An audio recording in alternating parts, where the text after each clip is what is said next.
Hello everyone, I'm Pete O'Farrell. And I'm Jessica Kurgo. This is your October installment of Walpole News Today. Critical upgrades to culverts and bridges were among the initial list of priorities for use of funds provided by the American Rescue Plan Act. At their October 25th meeting, the Select Board voted in favor of a request made by Director of Public Works Rick Mattson for $131,000 of the town's allotted ARPA funding for the design and permitting of the Washington Street culvert. Once the design process is complete, the board will seek bids for the project, which according to Town Administrator Jim Johnson, could cost up to $1 million. It's my understanding that this culvert is in really bad shape and it runs right under Washington Street, as I understand it, somewhere down near the DPW garage. And if that culvert were to fail, it would cause an immense problem traffic-wise in terms of people's ability to get around in the town, not to mention emergency vehicles and buses and things like that. So it's a priority culvert that we wanted to focus attention on and get moving on the designs. The Select Board recently heard the results of an annual salary wage study intended to ensure fair and equitable pay among public employees. The study, which began in late May, was one of several responsibilities previously held by the town's recently dissolved Personnel Board. The study included a salary survey, a proposed compensation plan for both professional and hourly employees, and recommendations for implementation and administration. After the presentation, the board voted unanimously to approve a 2.75 cost of living adjustment for non-union staff for the fiscal year 2024. We looked at those different data points that we received, and we developed a system for you, and the gradation and the range spread are the two tools we use in order to match the market. At the 50th percentile, it's the exact middle. So 50% of the communities that we surveyed pay more for the same position and 50% pay less. At the 60th percentile, 40% pay more and 60% pay less. If you can move to the 60th percentile, especially in the market that we're in now, that will be more advantageous for the town in the long run. And so wanting to be a little ahead of the market so that we remain competitive, I think is the right answer here. So looking at that 60th percentile is probably the right answer. Capital items are currently in motion following the 2022 Fall Town Meeting, according to an update from Town Administrator Jim Johnson. Here's more from his statement. With town meeting complete, Jody's gone forward, set up all the necessary accounts. Department's already started to order all their approved capital items, so we're moving with that quickly. We're going to have a joint meeting with the Finance Committee, likely, possibly two, in November. I have to coordinate with Jim Yu and Denny, the chair for the FinCom. Two discussion topics. First one being with some of the larger town departments, police, fire, DPW, to get a sense of what they're looking for. Second meeting is a joint meeting with the school committee, select board, and FinCom to talk about items such as new growth for the upcoming budget season, OPEB, the debt budget, where we're at with the middle school, developing the budget so we can actually go ahead with the borrowing in the next few years for that one. The last item is the FY24 budget. Now that you've set the COLA, we're going to go forward with sending out the budget directives, and I'll be likely looking for some input sometime in December. I'll ask for it to be placed on an agenda for discussion with the board regarding some of the items that you may be looking for as a board, and new growth and going to the max of the levy limit or pulling it back a bit. So I'd like input from the board before Jody and I work our magic in January. Exciting news from the Middle School Building Committee. A project status update from the Compass Management announced the completion of a 90% cost estimate review, which indicates that no additional cuts to the project's scope are needed to remain within budget. As of the School Building Committee's November 1st meeting, construction work has proceeded as planned with no issues. At an October 27th meeting, the school committee was presented with the findings and recommendations of an 8-month-long equity audit conducted by the Boston-based nonprofit Mass Insight Education and Research. According to the presentation, the purpose of the audit was to uncover barriers within the school district that limit students' full participation and success outcomes, and suggest ways to dismantle them. Mass Insight said that input from students, families, educators, school administrators, and community members was incorporated using data, focus groups, surveys, and classroom observations. 4 sets of recommendations were listed at the end of the presentation. According to Superintendent Dr. Bridget Goff, the school district's leadership team is currently reviewing the results of the audit along with school committee members. We found that parents of students with disabilities do not always feel that they have the level of communication and collaboration with staff to meaningfully and effectively participate as full members or partners in their child's IEP team. We asked staff which policies, systems, and structures should be re-examined in order to further equity. Student discipline was the most mentioned area. The responses indicate that non-white students feel less safe, less welcome, less included, less like they can be their whole selves when compared to their white peers. In survey responses and family interviews, numerous families spoke favorably about the friendly rapport and open lines of communication that they have with teachers and counselors. And that is just something to be incredibly proud of. School leaders see themselves as the school's instructional leaders, and that they have been and continue to be developed to support strong instructional practice.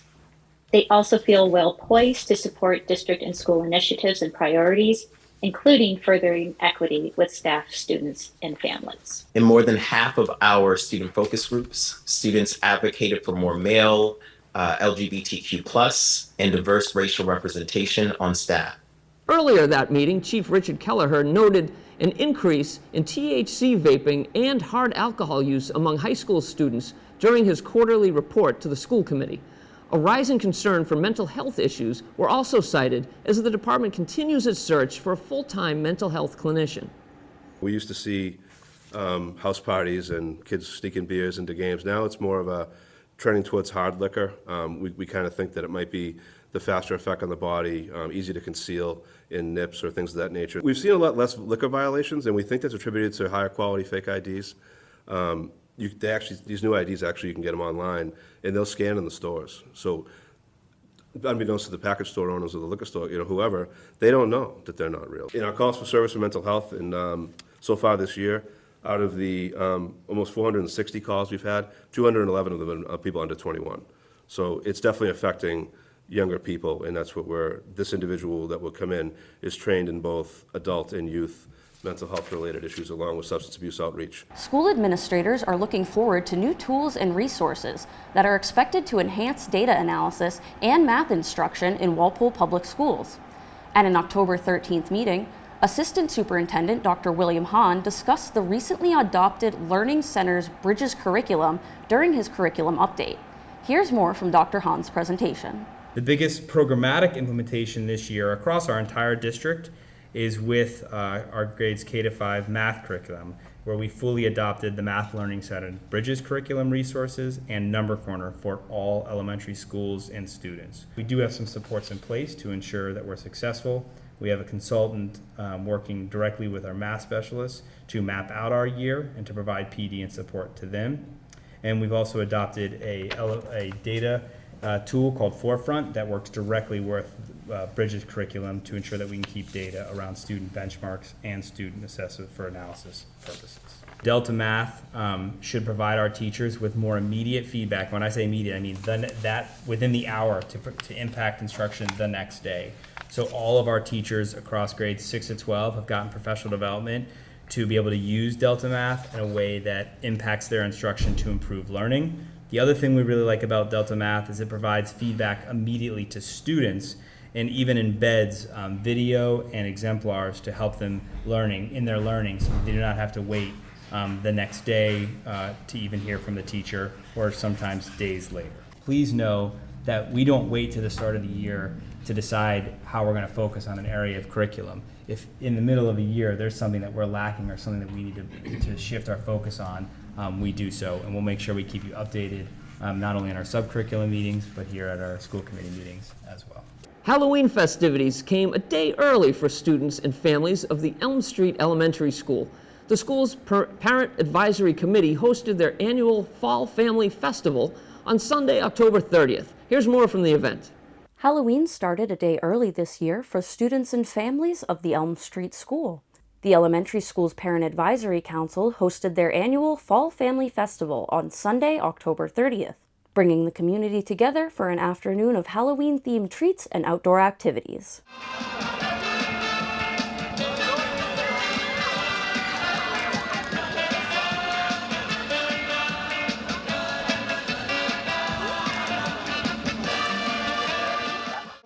Faster, faster, faster, faster. Come on, faster. Higher, higher, higher. Smile, okay? You understand? Hold it.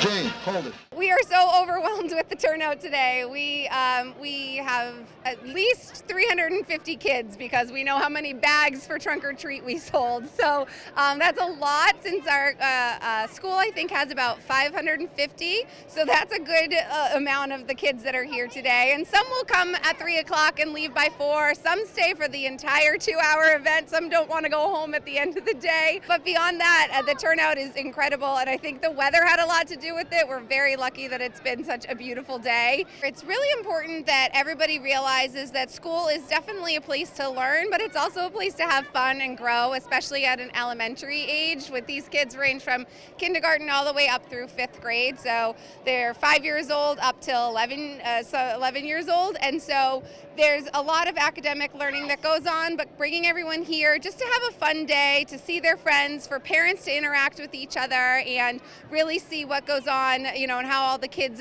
they meet their friends from class that they might not see outside of school, or you meet new neighbors that you didn't realize live near you, and really just getting a chance to have a fun afternoon and spend some time outside and with your friends. The point is that our PAC is absolutely outstanding and does so much to enhance the curriculum for our school. But today really isn't about fundraising. Today is about bringing families together. So we do charge a small fee to get in, but that's just to cover the cost. So really that our students get a good time out today. Composed of volunteer parents and guardians, the Elm Street PAC provides a forum for discussing education-related issues and conducts fundraising efforts for the school. This is the 3rd district I've worked in across all of my years as a teacher and administrator, and there really is something special about Elm Street School, the way the families come together to support and partner with our staff just to make sure that every student really does get what they need.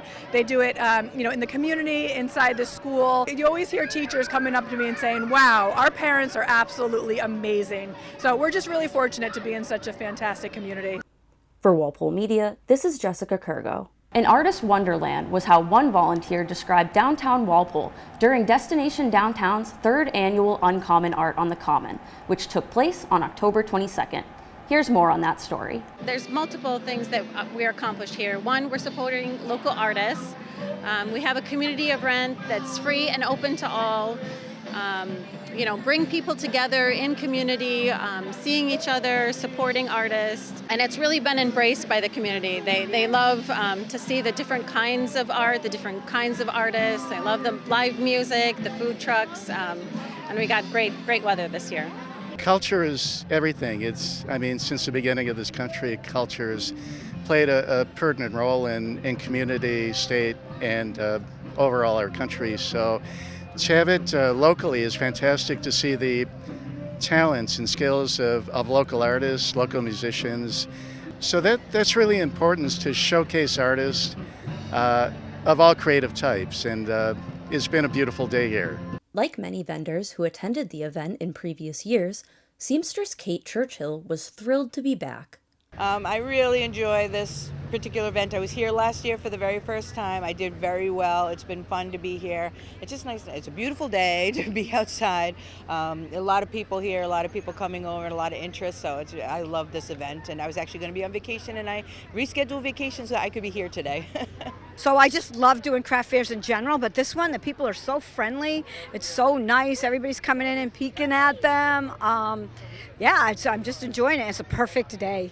It's a beautiful day. Very good people here. It's been absolutely amazing. I've enjoyed it very much, and couldn't ask for a better day.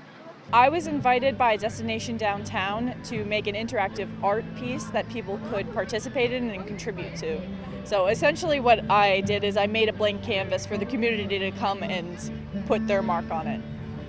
For many in attendance, the 2022 Uncommon Art on the Common set high expectations for years to come. this is by far the best as far as turnout, diversity of presentation with art, music.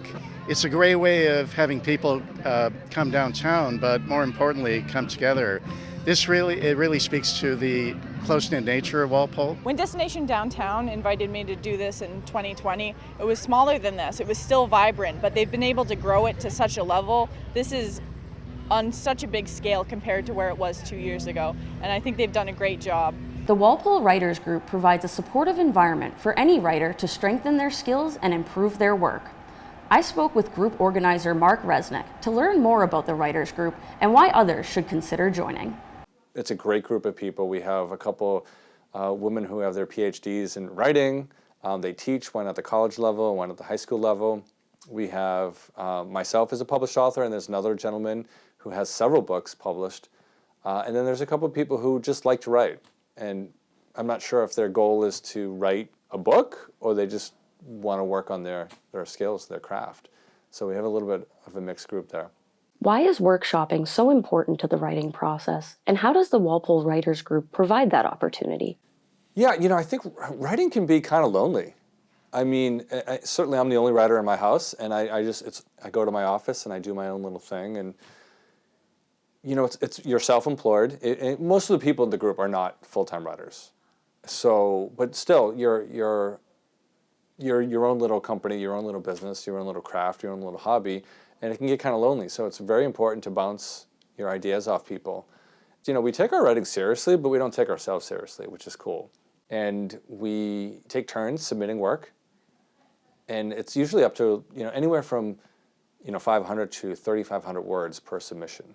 And we look at 2 writers each month, and we get a few weeks to look at their work. And it's just so important to get that peer feedback, because you're in your own little bubble. And somebody says, well, I don't really understand what you mean by this, or, oh, I get it, this is what, and it's like, oh, I never really thought about that, So people's perspectives is just hugely important to the writing process. That collaboration is so key. What are some reasons, either professionally or recreationally, why someone might want to improve their writing? I don't think there's a better time to either start writing or pick up writing. I mean, COVID was just such a crazy time, and it still is. There was a lot of reprioritizing, and just people need to express themselves. It's so important to put your thoughts on paper, even if it's just a personal journal. I mean, that's not something we would obviously review in the group, but I think just getting your thoughts on paper and just your creative outlet has been missing for a couple of years now, and people just need to get back to that. I would say anyone who's interested in just, starting, I don't know where to start. I mean, everyone in the group is somewhat experienced. Not professionals, but we're experienced, but just the starting process, just to have a local support group, a comfortable, friendly setting each time you present, and it's just a casual workshop. Finally, how has your involvement in the Walpole Writers Group supported your development as a writer? It's interesting because I actually joined the Writers Group in the middle of writing 10 Days with Dad, and I just wanted others to, informally kind of take a peek at it and see what it was like. When my dad had Alzheimer's, he passed away from it, but I just needed a way to to vent. I just needed to kind of express my feelings, and writing was just a natural fit for me. But the more I started writing about my own feelings, the more I thought, oh, there's a story here. There's something a message that I want other people to hear, which really morphed into just, for me, it took my dad's terminal disease to sort of pursue my passions and get to do what I wanted to do. And I don't want other people to wait. The message is sort of, life is short. It's never too late. It's never too early to pursue your passion. So just do it now. And now for an update on Walpole High School sports. From Walpole's own downtown Rick Brown. Thank you, Peter and Jess. Good afternoon, ladies and gentlemen, boys and girls, and all the ships at sea. My name is Rick Brown, your voice of Walpole High Sports, with a roundup of sports activities here at Walpole High School during the month of October and the first week of the MIA playoffs in November. After 2 months of interscholastic competition, it's time for the second season, the MIAA tournaments. And Walpole will be well represented with field hockey, football, boys soccer, and girls soccer all qualifying for postseason play. The first round of playoffs was quite favorable for the WHS athletes as their football team cruised past Somerset Berkeley 42-14 and will travel to Hanover for state quarterfinal action Thursday, November 10th. Field hockey blanked Attleboro 4-0. Boys soccer edged past Westwood 1-0, and the girls soccer team shut out Marlborough 5-0. In the second round, however, the girls soccer team lost to Mansfield 3-0. The Porkers will entertain Concord Carlisle on Wednesday, November 9th. Boys soccer will travel to top-seeded Oliver Ames in Easton that same night. Walpole High's cheerleaders attained their highest score of the year, finishing 5th in the Bay State Conference Cheering Championships recently. Walpole had also placed a surprising 4th in the Think Pink competition at Billerica High on October 23rd, despite several members being injured. 7 freshmen are members of this young squad, and they are a talented group. After graduating its top 4 scorers from last year's state finalist team, Porker Field Hockey stressed defense this fall and closed out the regular season with a single loss to go along with 17 victories. Co-captain Maddie Clark and junior Abby Johnson allowed just 8 goals during this streak. This outstanding record gave Coach Jen Quinn's team the #1 seed in Division 1. Sophomore Izzy Adams and junior Karen Birch are tied atop the scoring list with 30 points each. The Timberwolf football team with an 8-1 record already surpassed last fall's win total and drew the #5 seed in D3. Senior tri-captain Andrew Falzone leads a balanced scoring offense with 10 touchdowns, 2 more than fellow senior Sean O'Brien and 3 more than junior Logan Keys. Jamal Abdal-Kalak, another 11th grader, has a half dozen TDs. Walpole will host Weymouth on Thanksgiving Day, November 24th at 10 o'clock in the morning at Turco Field. What better way to enjoy that turkey dinner than by seeing the Timberwolves prevail? The boys soccer team finished the year at 3-6-9, but qualified in D2 in the 17th position. Tri-captains Brian Hope, Mike Leacoma, and Will Risha will be looking to lead Walpole deep into the tournament. The girls soccer team closed out the regular season with a 5-9-4 mark, garnering the 27th seed. Seniors Maddie Grogan, Anya Corrigan, and Brooke Wallonis will be leading the T-Wolves in the postseason. The boys cross-country team had a 4-5 regular season mark, placing 3rd in the Mass State Track Coaches Association meet back on October 1st. 4 medalists helped Walpole to a 7th place finish in the Bay State Conference meet. Sean Kerrin in the varsity race, and Anshu Siravella, Tommy Morris, and Gavin Rooney in the freshman race were Walpole's medalists for finishing in the top 10 in their respective races. The girls' cross-country squad finished at 2-7 in dual meets, but had their best race of the season in the BSC meet. The female Harriers are gearing up for the sectional championships on November 19th. It was a tough year for the volleyball team, which closed the year at 4-14. Several close matches could have gone either way for the T-Wolves, but the stars just weren't aligned correctly. This year's captains were Ellie Lane, Lauren Walsh, and Ali Gusamini. In closing, I would like to urge all students at WHS to get out and support your fellow student athletes, not just in the playoffs, but during the regular season too. It doesn't have to be a sporting event either. It could be the dance company, green team, best buddies, pep band and orchestra, chorus, film festival, robotics, speech and debate, the art exhibition, and so many other activities that Walpole High offers. You would be surprised by how much the brigade's cheering helps lift the spirits of these participants. This is your school. Make the most of your time here. You won't regret it. Well, that's all for this month. I will climb down from my soapbox now. Good luck to all the Walpole High teams in their respective tournaments, and be sure to watch these games and many others on Walpole Media Corporation's cable stations. We'll see you again next month.